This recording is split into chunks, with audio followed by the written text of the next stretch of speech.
যদি আগুন লেগে ধ্বংস হয়ে যায়,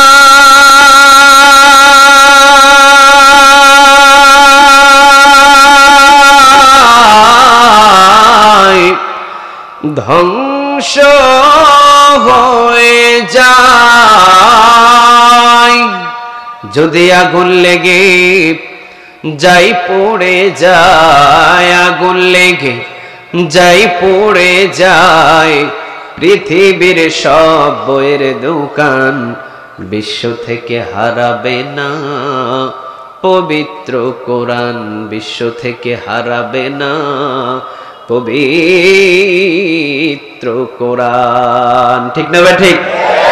আজকে কয়জন হাফেজের মাথায় পাগড়ি পরাইছি দেখছেন না আপনারা? কয়জন? কথা বলেন, কয়জন? ইংরেজরা কোরআনের সমস্ত কাগজের কপিগুলো জ্বালিয়ে দিল, তারা কিনে কিনে জ্বালিয়ে দেয়, পুড়িয়ে দেয়, শেষ করে দেয়। ওদেরকে জিজ্ঞাসা করা হলো যে তোমরা এই কাগজের কোরআন পড়ে পড়ে কিনে কিনে জ্বালিয়ে দাও কেন? কয় এমন একদিন আসবে যে মুসলমানদের কোরআন বলে কোনো জিনিস তাদের কাছে থাকবে না। যে কোরআন পুড়িয়ে দেওয়ার জন্য যেই লোকটা সর্বপ্রথম পর্যন্ত যিনি কল্পনা জল্পনা করেছিলেন তাকে নিয়ে আসা হলো। তাকে নিয়ে আসার পর দেখালেন প্রায় 1 লক্ষ কোরআনের হাফেজ। সুবহানাল্লাহ বলে।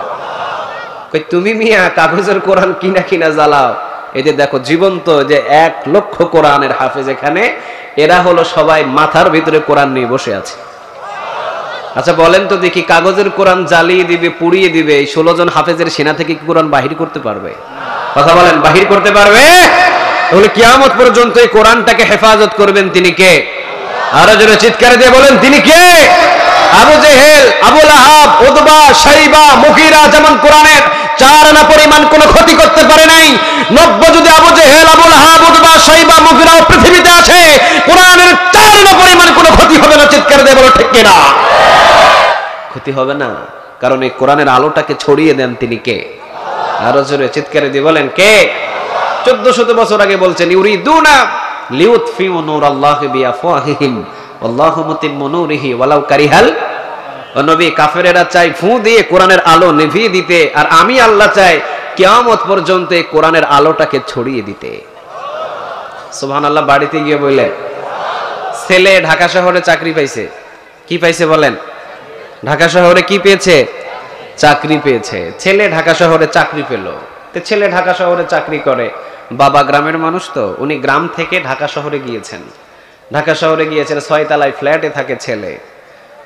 দেশের ভিতরে, গ্রামের ভিতরে কারেন্ট নাই, কিন্তু ঢাকা শহরের ভিতরে উনি কারেন্ট আছে। উনি কারেন্টের ভিতরে বাবাকে খাওয়ায়া দাওয়ায়া বাস ঘরের ভিতরে ঘুমাইতে দিছে, বাবা আপনি ঘুমান। কিন্তু বুড়া বেটার একটা অভ্যাস আছে, ঘুমাইতে গেলে কি টানে? কয় না, কি টানে? বিড়ি টানে। এখন ও চিন্তা করতেছে, কি রে, গ্রামের ভিতরে আমার বউ সেরাক বাতি জ্বালায়া দিত, সেরাক বাতিতেই তো বিড়ি জ্বালায়া ফেলতাম, ম্যাচ আনি নাই, লাইট আনি নাই, এখন বিড়ি ধরাবো কেমনে? বুড়া চিন্তা করতে 6 তলায় কেমনে কি করি আমি বিড়ি ধরাই? ঘুমের আগে তো বিড়ি না খাইলে ওর মাথা এমনিতে হট হয়ে যায়। ও চিন্তা করেছে একটা কারেন্টের বাতি জ্বলতেছে, ও বিড়ি নিয়ে কারেন্টের বাতি এমনি ধরছে। আচ্ছা বলেন তো, বিড়ি যদি কারেন্টের বাতির কাছে নিয়ে যায়, বিড়ি কি ধরবে? কথা বলেন, বিড়ি ধরবে? লং টাইম পর্যন্ত উনি চিন্তা করে বিড়ি ধরানোর জন্য চেষ্টা করছে, না বিড়ি ধরাতে পারে না। এবার চিন্তা করলো ঘুমাইতে তো হবে, ঘুমানো লাগবে না? বাতি জ্বললে কি ঘুম আসবে? সারাক বাতি কেমনে নিভাই? কেমনে নিভাই? ফু একটা দিলেই তো নিভে যায়, ঠিক না? ও চিন্তা করছে যে ফু দিলেই মনে হয় এটা নিভে যাবে। এখন বুড়া নিচ থেকে ফুয়ায়। এখন বলেন তো, এই বাতি কি ফু দিয়ে নিভাইতে পারবেন কেউ? ফু দিয়ে নিভাইতে পারবেন? বুড়া নিভানোর চেষ্টা করে, ফু দিয়ে নিভে না। এখন লেংটি মারছে, আপনাদের দিকে কি বলে? মাসা বলে? কিয়া? কাঁচা। আচ্ছা, কাঁচা মারছে, কাঁচা মারে লাফা লাফায় ফুয়ায়। আচ্ছা, হাজার লাফা লাফায় ফুয়াবে, কিন্তু বাতিটা কি নিভাইতে পারবে? এটা কি ফু দিয়ে নিভানোর বাতি? আজান শুরু হয়ে গেছে। আসসালাতু খায়রুম মিনান নাম, আসসালাতু খায়রুম মিনান নাম।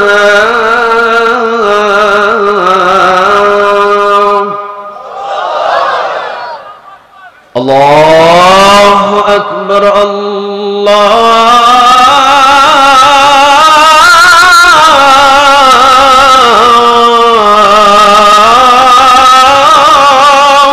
আকবার, লা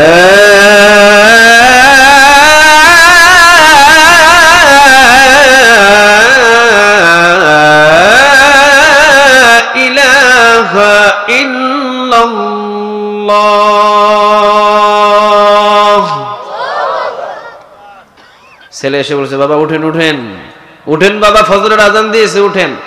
বুড়া কয়, বাপ বাপ করিস না বেটা, সারা রাত ঘুম নাই, কি বাতি জ্বালাই দিয়ে গেছো, সারা রাত ঘাম ছুটে গেছে, ফুয়ায়া বাতি নিভাইতে পারিনি, কি বাতি জ্বালাই দিয়ে গেছো সেটা?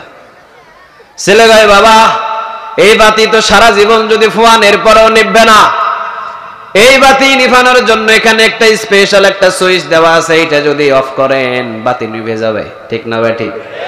আব্বাজান এইটা যদি অন করেন বাতি জ্বলে উঠবে, তবে বাবা এইটা কিন্তু মেন সুইচ না, যেখানে কারেন্ট তৈরি হয় বাংলাদেশের সেটা হলো কাপ্তায়, ওখানে একটা মেন সুইচ আছে, ওইটা যদি অফ করে দেয় পুরা বাংলাদেশের বাতি বন্ধ হবে, ওইটা যদি অন করে দেয় পুরা বাংলাদেশের বাতি জ্বলে উঠবে। আল্লাহ রাব্বুল আলামিন বললেন, ফু দিয়ে কোরআনের বাতি নিভিয়ে দিবি, জানিস না তোরা কোরআনের বাতি তো পৃথিবীর ভিতরে এটার সুইচ রাখি নাই, লাউহে মাহফুজে কোরআনের সুইচটা রেখে দিয়েছেন, তিনি কে? যতই ফুয়াও লাভ হবে? কথা বলেন, লাভ হবে? এক জায়গায় নিভবে তো 10 জায়গায় জ্বলে উঠবে, ঠিক না ভাই? ঠিক। একজনা দুনিয়া থেকে বিদায় হবে, 10 জনা জন্ম নেবে, এক মাহমুদুল হাসানের কণ্ঠ বন্ধ হবে, 10 জন মাহমুদুল হাসান কোরআনের কথা বলার জন্য জমিনে তৈরি হয়ে যাবে, চিৎকার দিয়ে বলো ঠিক কিনা?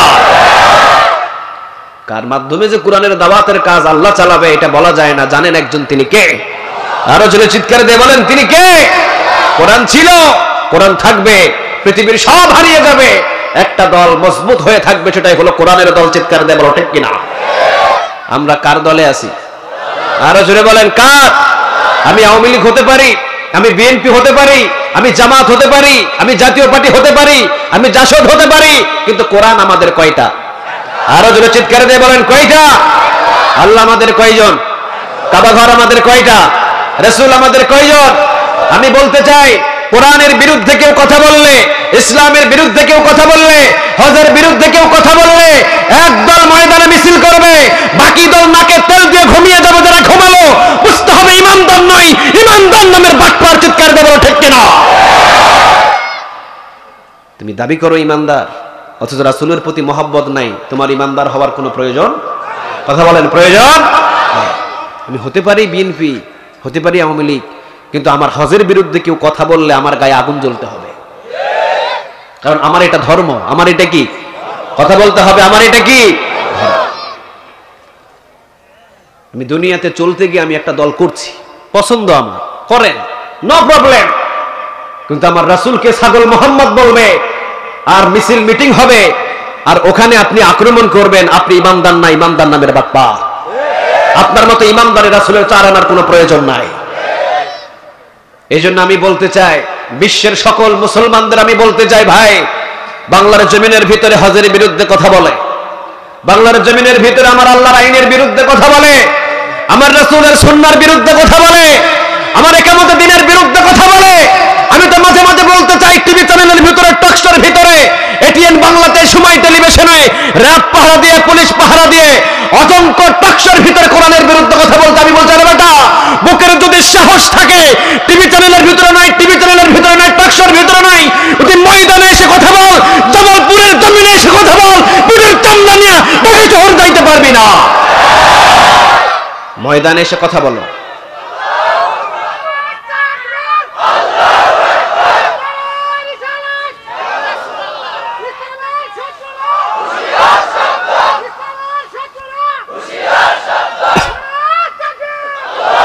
আল্লাহ তুমি কবুল করো। আরো জোরে চিৎকার দিয়ে বলেন আমিন। আমার দল আলাদা হতে পারে, কিন্তু কোরআন আমাদের কয়টা? আরো জোরে বলেন, কয়টা? রাসূল আমাদের কয়জন? হ্যাঁ, এটা বুঝতে হবে আমাদের। কিন্তু আমাদের ভিতরে এমন একটা শত্রুতা শুরু হয়ে গেছে সমাজের ভিতরে, মনে করছি দলই আমার সব। সরমনাইরে পিটাইলে জামাত খুশি হয়ে যায়, জামাত ইসলামের